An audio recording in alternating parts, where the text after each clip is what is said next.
Good morning students, intermediate. देखिए, आज का टॉपिक है जीवन परिचय है हरिशंकर परसाई का। 4 जीवनी गद्य में आपकी पूरी हो चुकी हैं। हम क्रम से हर काम कर रहे हैं, टाइम टेबल के आधार पर, जैसे स्कूल में होता था उसी तरह से। जिस दिन टाइम गद्य का, काव्य का और संस्कृत का या अन्य चीज़ जैसे पत्र का, उसी आधार हर चीज़ बदल बदल के करवा रहे हैं। तो आज फिर गद्य का टर्न आया, तो 4 जीवनी पूरी हो गई। ये 5वीं हरिशंकर परसाई की जीवनी है। ध्यान से समझना, इसको समझ लो और लिख लेना, तो 5 आपके हो जाएंगे, 1 बचेगी केवल, वो भी करवा देंगे।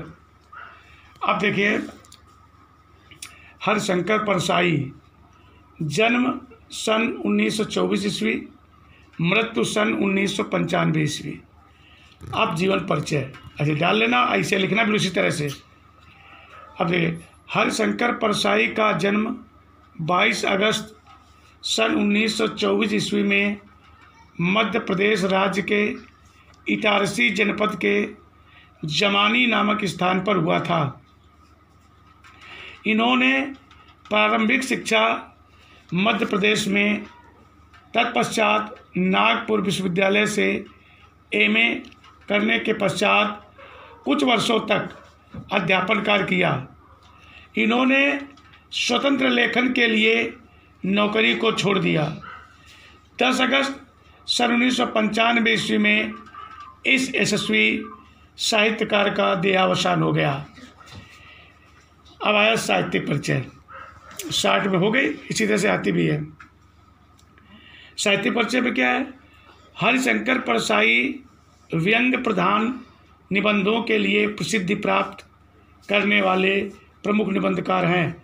इन्होंने आर्थिक विषमताओं से संघर्ष करते हुए वसुधा पत्रिका का संपादन व प्रकाशन करते रहे।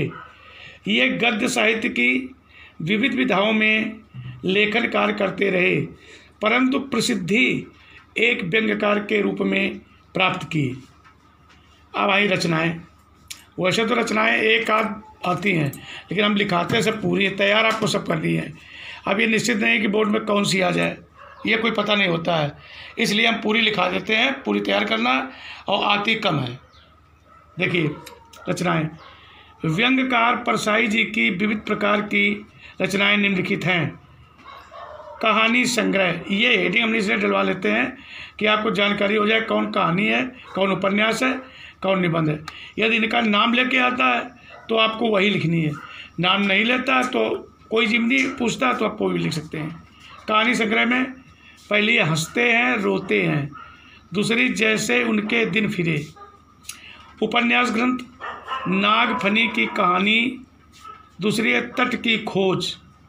निबंध संग्रह इनके तब की बात और थी, भूत के पांव पीछे, बेईमान की परत, पगडंडियों का जमाना, सदाचार का ताबीज, शिकायत मुझे भी है, और अंत में। ये हो गई, सब में कामा लगा है, अलग अलग है, इनको ध्यान से समझ लेना। संपादित पत्रिका वसुधा। अब आया भाषा शैली। परसाई जी के साहित्य की भाषा व्यवहारिक सामान्य बोलचाल के शब्दों से युक्त है। शैली में व्यंग्यात्मक, भावात्मक, विचारात्मक आदि शैलियों का प्रयोग है। अब आए साहित्य में स्थान। प्रसिद्ध प्रतिष्ठित व्यंग्य लेखक, निबंधकार के रूप में हिंदी गद्य साहित्य में स्मरणीय हैं। इस प्रकार से आपकी जीवनी 60 में जैसी आ रही है, उसमें दिया होता है प्रश्न में कि अधिकतम 80 शब्द, यानी ज़्यादा से ज़्यादा, बल्कि 80 से कुछ ज़्यादा ही हुए होंगे, इससे भी कम होनी चाहिए। तो अब वो बहुत ही हर चीज़ संक्षेप में आती है, इसलिए हमें नोट्स बनाने में बहुत छाटना पड़ता है किताबों से, और कोशिश करते हैं कि छोटी छोटी कम से कम तैयार करूं, ताकि आपको याद करने में आराम रहे। अब तमाम चीज़ें सब बंद हो गई हैं, इसको ध्यान से समझ लीजिए। अब गद्य की आपकी 5 जीवनी हो गई हैं।